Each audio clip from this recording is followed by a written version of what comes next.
Bonjour et bienvenue à Bruxelles, au Parlement européen, pour ce nouveau numéro d'Europe Hebdo. Et dans cette émission, nous irons à Madrid, nous entendrons le désarroi de cette jeunesse espagnole qui a longtemps campé sur la Puerta del Sol. Mais d'abord, l'actualité. L'Europe peut-elle encore sauver la Grèce au bord du gouffre? C'est la question de la semaine. Depuis des mois, le temps était à l'orage. Cette fois, la foudre a frappé sur l'Acropole. Le coup a été porté par Standard & Poor's.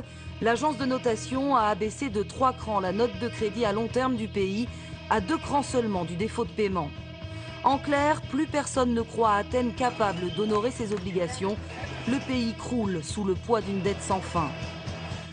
À quoi donc ont servi les 110 milliards d'euros accordés par l'Europe il y a un an avec l'appui financier du FMI?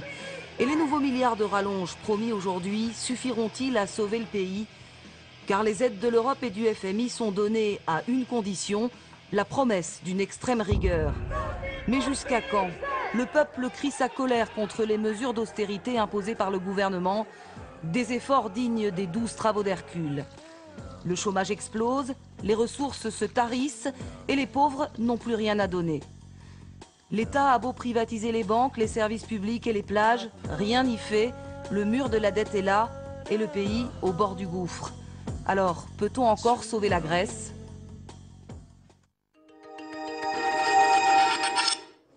Voilà pour le tableau sombre de la situation de la Grèce. Nous sommes avec Robert Rochefort. Bonjour. Bonjour. Merci d'être avec nous. Vous êtes député européen. Vous siégez au groupe l'Alliance des démocrates et des libéraux pour l'Europe.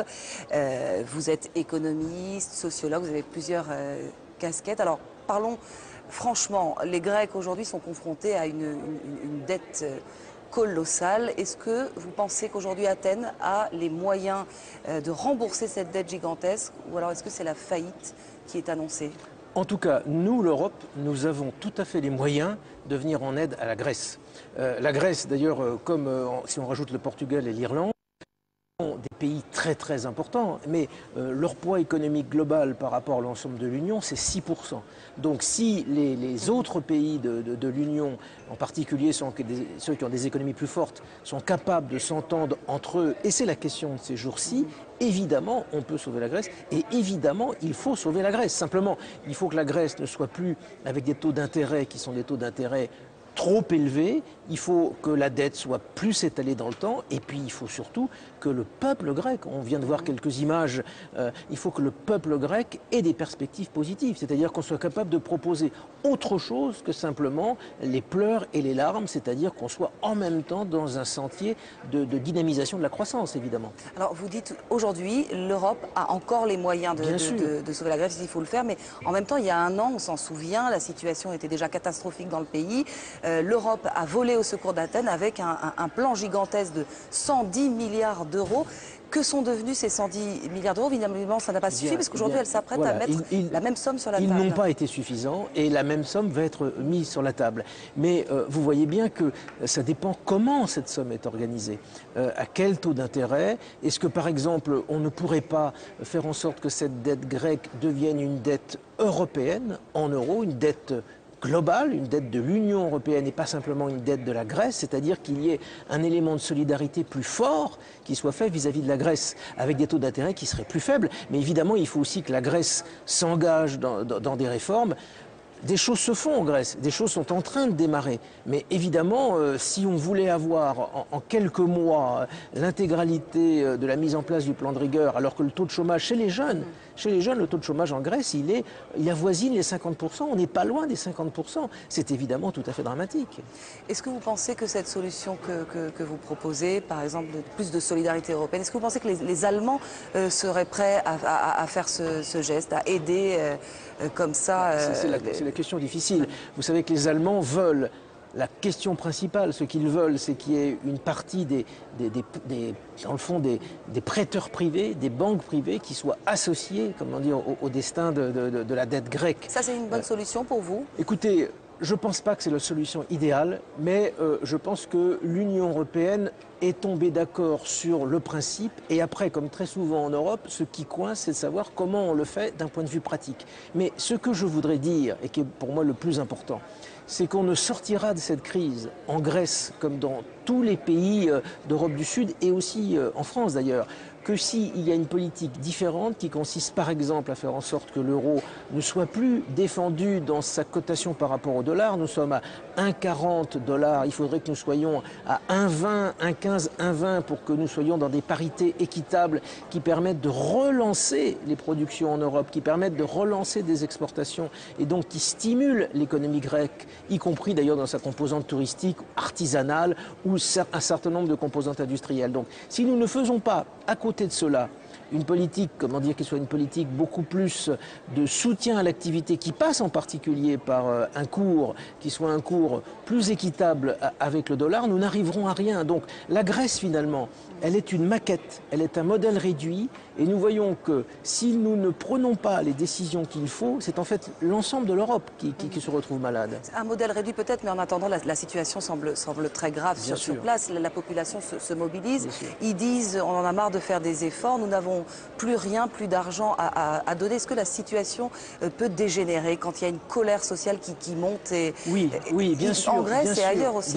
Bien sûr, elle peut dégénérer, mais elle dégénérera dans quelle nature, par rapport à quoi? Quel est le plan B pour la Grèce? Si le plan B pour la Grèce, c'est de sortir de l'euro et c'est de sortir d'une certaine façon de l'Union européenne, en tout cas de l'eurozone, c'est pas un vrai plan B. C'est-à-dire que les Grecs ne vont pas à ce moment-là vers quelque chose qui facilitera leur situation, bien au contraire, parce que vous voyez bien que si la Grèce sort de la zone euro, elle ne trouvera même plus de prêteurs par rapport à une monnaie qui serait une monnaie complètement dévaluée. À court terme, cela donnerait peut-être le sentiment qu'elle pourrait exporter plus facilement, mais ce serait de toute façon 5 ou 10 ans de galère en tout état de cause. Donc il faut que la Grèce fasse des efforts, mais il faut en même temps que les Grecs retrouvent espoir. Et pour cela, il faut qu'on ait un message, nous, l'Union européenne, sans ambiguïté par rapport à la Grèce. Nous ne la laisserons pas tomber. Et quel est le message que doit adresser, selon vous, l'Europe à ces marchés qui, quand même, continuent pour certains à spéculer sur l'éclatement de la zone euro? D'abord, rappelez peut-être aux agences de notation que dans les années 30, elles avaient déjà dégradé la note de la Grèce de façon très très importante, provoquant une chute encore plus importante de la Grèce, un défaut de paiement de la Grèce, qui d'ailleurs ensuite a été, par les agences de notation, considéré comme une erreur. Parce que vous voyez que le problème des agences de notation, c'est qu'elles ont des prophéties auto-réalisatrices, parce que plus elles dégradent la note, plus elles font que effectivement la dette devient une dette de très mauvaise qualité. Donc là, il faut vraiment qu'elles réfléchissent à ça. Je crois que la réforme des agences de notation, et en particulier le fait de devoir ou pas coter les dettes souveraines des États, c'est vraiment un sujet qui continue d'être devant nous et qui n'est pas nouveau dans l'histoire. Eh bien, merci Robert Rochefort. C'est en tout cas à l'agenda européen. Merci d'avoir été notre invité. Une femme fait aussi l'actualité européenne. Christine Lagarde, ministre française de l'économie et candidate officielle à la succession de Dominique Strauss-Kahn pour prendre la tête du FMI. Comment est-elle vue en Europe? Regardez ce tour d'horizon des télévisions. Elle est en pole position pour décrocher l'un des postes les plus influents du monde. Christine Lagarde, ministre française de l'économie, est favorite dans la course à la direction générale du FMI. Son concurrent, c'est lui, Augusto Carstens, gouverneur de la Banque centrale du Mexique et ancien numéro 3 du FMI. Ils font campagne aux 4 coins du monde, Portugal, Inde, Chine. Je suis extrêmement satisfaite après des accueils tout à fait positifs dans chacune de ces régions. Merci. Très confiante. Je ne vais pas me mentir. Je sais ce que c'est de commencer un match de foot avec un handicap de 5 buts. Je peux finir avec 5-3 ou 5 partout, ou même finir vainqueur. Mais ce qui est sûr, c'est que quand on commence un match avec 5 buts de retard, les chances sont minimes. L'Indonésie est le premier grand pays émergent à apporter son soutien à la candidature de Christine Lagarde pour la direction générale du Fonds monétaire international. En déplacement en Égypte, la ministre française des Finances a également obtenu le soutien de l'Égypte, mais aussi des Émirats arabes unis. C'est important car Christine Lagarde, en l'absence de soutien officiel des États-Unis jusqu'à maintenant, doit gagner la confiance de pays émergents relativement importants. Bien que la Chine, l'Inde et les États-Unis ne se soient pas encore prononcés, Lagarde fait déjà figure de favorite. Le conseil d'administration du FMI a jusqu'au 30 juin pour prendre sa décision.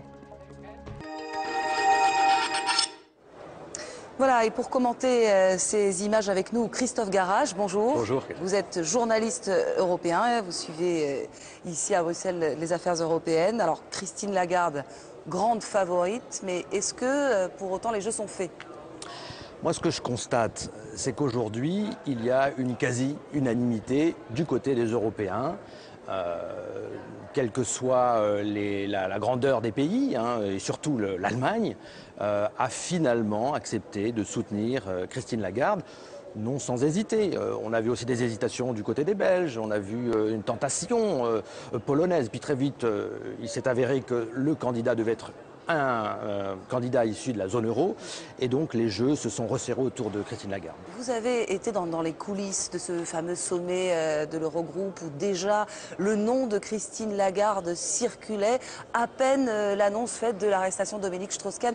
Pourquoi ça a été aussi, est-ce que ça a été très rapide et comment est-ce que le nom de Christine Lagarde finalement s'est imposé? Moi, ce que je constate aussi, c'est que les Européens ont quand même changé d'avis. Souvenez-vous, en 2007, quand Strauss-Kahn a été nommé, il était quasiment acquis. D'ailleurs, Jean-Claude Juncker, le président de l'Eurogroupe, l'avait dit, ce serait le dernier candidat européen à ce poste. Entre-temps, la crise est passée par là. Quelle crise pour la zone euro, la crise de la dette. Et puis, c'est vrai, au lendemain même de l'arrestation de Dominique Strauss-Kahn, la petite musique est venue d'Allemagne, de Berlin, qui disait quoi? S'il doit y avoir un successeur à Strauss-Kahn, ce sera un Européen. Et effectivement, très rapidement, le nom de Christine Lagarde s'est imposé, non sans quelques hésitations. Je rappelle qu'à ce stade, au-delà de toutes les déclarations des grands États membres, des petits pays, etc., il n'y a pas de communiqué officiel pour dire que l'Europe soutient officiellement Christine Lagarde. Chacun s'est exprimé en son nom propre, le président du Conseil européen, le président de l'Eurogroupe, les grands États, les grands chefs d'État et de gouvernement, mais pas de communiqué officiel. Peut-être qu'on attend encore les conséquences de l'affaire Tapie. C'est ça l'épée de Damoclès, j'allais dire, parce qu'à ce jour, on ne sait pas encore si Christine Lagarde, dans sa fonction de ministre de l'économie, va ou non faire l'objet d'une enquête pour avoir choisi, dans cette affaire Tapie, la procédure de l'arbitrage. Est-ce que c'est gênant quand même? Qu'est-ce qui dit que si finalement à la fin du mois elle est investie à la tête du FMI, elle ne risque pas de démissionner comme son prédécesseur avant elle? Moi, j'ai cru comprendre que les Français avaient bétonné cette question dans les chancelleries pour dire que, a priori, il ne devrait pas y avoir de problème. Je constate aussi que les Belges, Didier Reynders, le ministre de l'économie et des finances, s'est très vite affiché comme un possible recours si, au dernier moment, Christine Lagarde et sa candidature devaient être comme candidature. reportées. Oui et non, Reynders, pourquoi pas? C'est un anglophone, enfin francophone d'abord, mais il parle très bien l'anglais, il connaît parfaitement la zone euro. On l'a même à un moment donné pressenti pour présider la zone euro à la place de Juncker, donc pourquoi pas? En quelques mots, est-ce que Christine Lagarde a le bon profil pour prendre la tête du FMI? Elle possède beaucoup d'atouts. D'abord, ne serait-ce que sur un plan européen, quand vous êtes malade, gravement malade, vous allez voir un médecin qui doit être compétent, qui a l'expertise, qui connaît la maladie. La zone euro, aujourd'hui, elle a besoin d'un médecin qui connaît sa maladie, son fonctionnement. Et donc, sur ce point-là, c'est essentiel pour la zone euro d'avoir quelqu'un qui sait de quoi on parle aujourd'hui pour sortir la zone euro de l'ornière. Eh bien, merci Christophe Garage pour ce commentaire. Je rappelle que vous êtes rédacteur en chef adjoint d'Europarl TV. Merci. Alors, on parlait de la crise de confiance dans la zone euro. Il y a aussi une crise de confiance plus générale en Europe. La colère monte, notamment en Espagne. Nous sommes allés à la rencontre de cette jeunesse espagnole qui a tenu le pavé sur la place Costa del Sol à Madrid. Portrait de ces indignés avec Anaïs Goubatian. Et on retrouve après François Baudonnet et son invité. On va faire un petit tour par ici? Laetitia vit à Madrid depuis 10 ans. Le camp de la Puerta del Sol n'a plus de secret pour elle. Depuis le premier jour, elle fait partie des indignés. Alors, le camp, Information 1, donc c'est là où on peut avoir toutes les informations, les doutes, les questions, tout ça. Comment estás? Bien, aquí. La vie, c'est vraiment compliqué ici. Les prix ont augmenté à une vitesse hallucinante. Les salaires n'ont pas du tout suivi et on a beau être multidiplômé, polyglotte et voilà, ça ne veut pas du tout dire qu'on va avoir un travail ni qu'on pourra se débrouiller tout seul à la fin du mois. Alimentación 3. À 23 ans, Laetitia finit ses études pour être assistante sociale. Chômage, éclatement de la bulle immobilière en Espagne, mais surtout la crise financière de 2008. Petit à petit, elle a vu ses amis perdre leur emploi, leur logement et souvent retourner vivre chez leurs parents. Pour résumer, une pancarte qu'il y avait ici qui disait No soy anti-sistema, el sistema es anti-yo. Parce qu'il y a beaucoup de gens qui disaient qu'on était des anti-systèmes, des punks à chiens qui n'avaient rien d'autre à faire de leur vie que de venir camper au milieu de sol. Et donc il y a tout un mouvement qui s'est mis en place pour dire mais regardez, c'est pas nous qui sommes contre le système, c'est le système qui est contre nous. Les jeunes, fer de lance de ce mouvement d'indignation, mais pas seulement. Parmi les curieux qui visitent le camp, Laetitia croise le chemin de Ricardo. À 67 ans, ce retraité soutient complètement le mouvement. C'est comme un tsunami, mais un tsunami positif. Les consciences bougent de la part des Espagnols, mais aussi d'autres personnes dans les autres pays.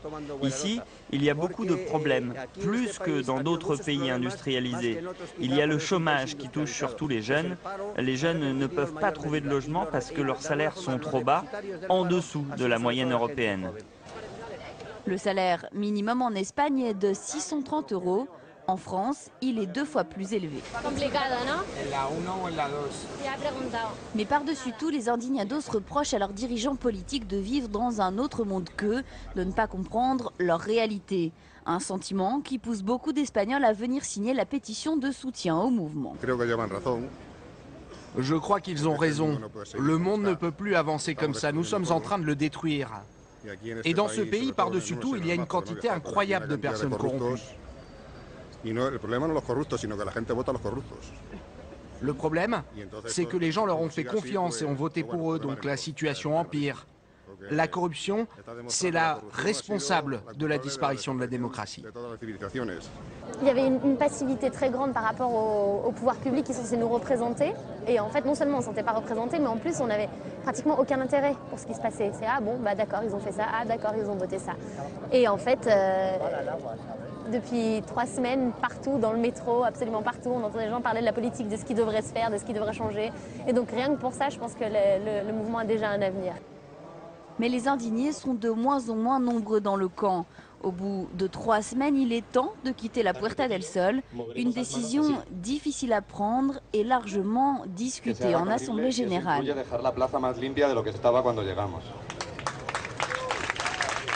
Le consensus à tout prix, c'est la grande force de ce mouvement, mais c'est aussi parfois sa faiblesse. Finalement, au bout de 5 heures, la grande majorité convainc la dizaine de réfractaires.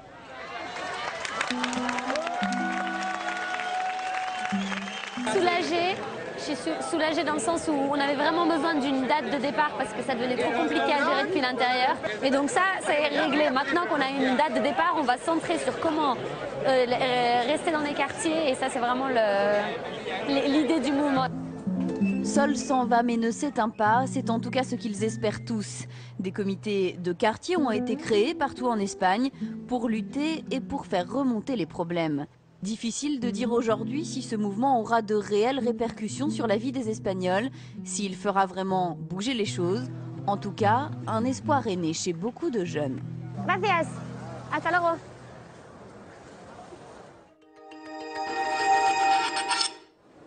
Voilà, hasta luego, un reportage signé à Madrid d'Anaïs Boubatian. Alors nous avons été rejoints sur ce plateau par Miguel Ángel Martínez. Bonjour, vous êtes député européen espagnol, vous êtes vice-président du Parlement européen où nous nous trouvons aujourd'hui. Est-ce que vous diriez que les jeunes Espagnols qu'on vient de voir dans ce reportage sont dans un désarroi? Est-ce que le mot désarroi est quelque chose qui vous convient? Je crois que le mot désarroi me convient particulièrement. On a beaucoup parlé d'indignation. Ils s'appellent eux-mêmes les indignés, en fait. Je pense que c'est plutôt du désarroi. L'indignation est quelque chose de partagé, en particulier par la droite, qui s'est montrée indignée les 10 dernières années, qui est sortie non pas par quelques milliers, mais par quelques centaines de milliers dans les rues contre la loi sur le mariage des homosexuels ou contre l'introduction d'une matière d'enseignement qui s'appelle l'éducation pour la démocratie. Donc l'indignation est un concept différent. Je pense qu'il y a un très grand désarroi. Est-ce qu'ils ont raison de faire ça? Pardon? Est-ce qu'ils ont raison de faire ça? Qu'ils aient raison, il y a des raisons pour faire ça, sans aucun doute. Mais le désarroi, si vous voulez, est le fruit quand même d'une situation particulière et aussi de la vitesse des changements en Espagne. Il y a des centaines de milliers de jeunes qui, entre autres, sont allés à l'université, ont des diplômes. Et ils ont eu des diplômes et ils sont allés à l'université parce qu'il y a eu des changements fondamentaux dans notre système. Il y a 30 ans, cela n'était même pas envisageable. Aujourd'hui, tout le monde va à l'université, en tout cas, beaucoup de gens. Où tout le monde peut aller à l'université. Il y a des gens qui se retrouvent avec des diplômes et qui ne trouvent pas pour autant ni la considération sociale, ni surtout la possibilité de travail qu'on a toujours identifié avec le diplôme. Alors, on se retrouve avec un diplôme, mais sans pouvoir travailler dans le domaine que ce diplôme justifierait, ou même sans pouvoir travailler du tout. Alors sans travail, on n'a pas la possibilité de se développer, de s'émanciper par rapport à... Ils sont obligés de rester chez leurs parents, etc. D'avoir un logement, de construire une famille si on en a envie. Donc on est vraiment dans une situation qui pousse au désarroi. Alors si on reste un peu dans la sémantique, est-ce que vous diriez que cette génération est une génération sacrifiée? Écoutez, c'est une génération où pour la première fois, et c'est ce qui définit la situation, c'est une génération qui pour la première fois craint à juste titre de vivre moins bien que leurs parents. Et pendant des siècles, en Espagne comme partout en Europe, on a toujours pensé qu'on vivrait mieux que nos parents. Et nos parents ont toujours cru que nous allions vivre mieux qu'eux. Pour la première fois, il y a une génération qui se pose un grand point d'interrogation, consciente d'ailleurs de ce qu'elle a une bonne formation.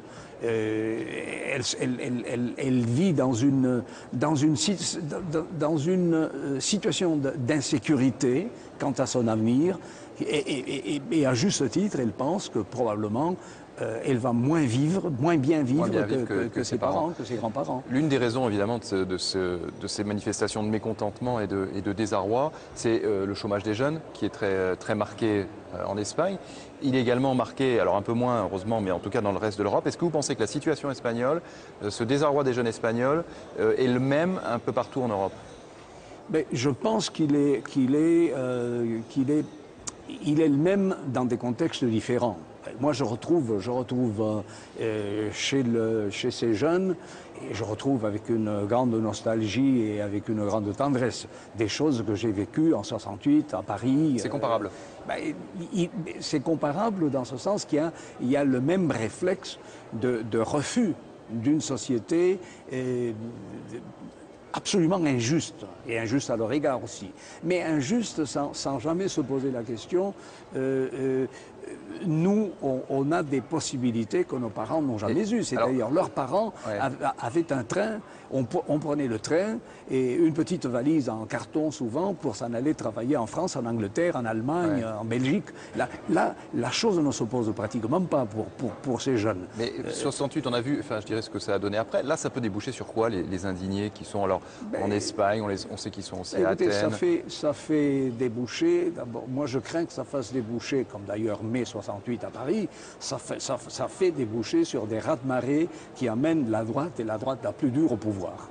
D'abord parce qu'il y a l'indignation de ces jeunes et de ces quelques centaines de milliers, même je suis prêt à admettre de jeunes, mais il y a la peur et l'indignation de millions de citoyens communs. Mais il y a un lien de cause à effet ou c'est juste parce qu'il y a un problème et que ça débouche sur... Il y a de toute évidence, il y a un problème, mais le fait de cette mobilisation pousse quand même d'une part à l'indignation et pousse aussi à la peur de grands secteurs sociaux. Ça, je vous dis, on a vu ça en mai 68. Rappelez-vous les résultats électoraux post-mai 68. Et moi, je crains que ce qui est en train de se poser en Europe, c'est des cercles. Hein. Vous avez un cercle, ne pas si vicieux ou vertueux. Se répète un peu. La situation, c'est-à-dire le pouvoir à droite et la non-solution des problèmes, en particulier pour cette génération, pousse une grande partie ou une partie de la génération des jeunes à se révolter. Cette révolte pousse les grandes masses sociales à voter contre ce qu'elles identifient avec, c'est-à-dire avec la gauche. Donc voilà. Où est-ce que nous allons briser le cercle? Où est-ce que nous allons réussir à nous en sortir? C'est le grand point d'interrogation. Les semaines et les mois qui viennent. Miguel Ángel Martínez, merci beaucoup en tout cas d'avoir accepté notre invitation. Restez avec nous parce que cette émission se poursuit avec notre rubrique L'Europe au quotidien. Vous savez que chaque semaine, nous répondons à une question très concrète qui nous est posée par un téléspectateur. Aujourd'hui, c'est une question de Stéphanie de Lyon. Elle nous dit « Je vais faire un très court séjour à Rome et je prévois n'emporter qu'un bagage à main dans l'avion. Est-ce que j'ai le droit de prendre mes produits de beauté dans mon bagage à main ?» Voici la réponse d'Europe Direct. Vous avez le droit d'amener avec vous vos produits cosmétiques dans la cabine, mais il faut qu'ils soient placés dans des sachets en plastique transparents et qu'ils ne dépassent pas les 100 millilitres. S'ils dépassent les 100 millilitres, ils devront être enregistrés et voyager dans la soute, sauf s'il s'agit de médicaments ou d'aliments pour enfants. Voilà, l'Europe, ça peut être effectivement aussi des choses extrêmement concrètes, comme on vient de le voir. Merci encore d'avoir accepté en tout cas notre invitation. Merci de votre fidélité à tous. Bonne suite de programmes sur les chaînes parlementaires.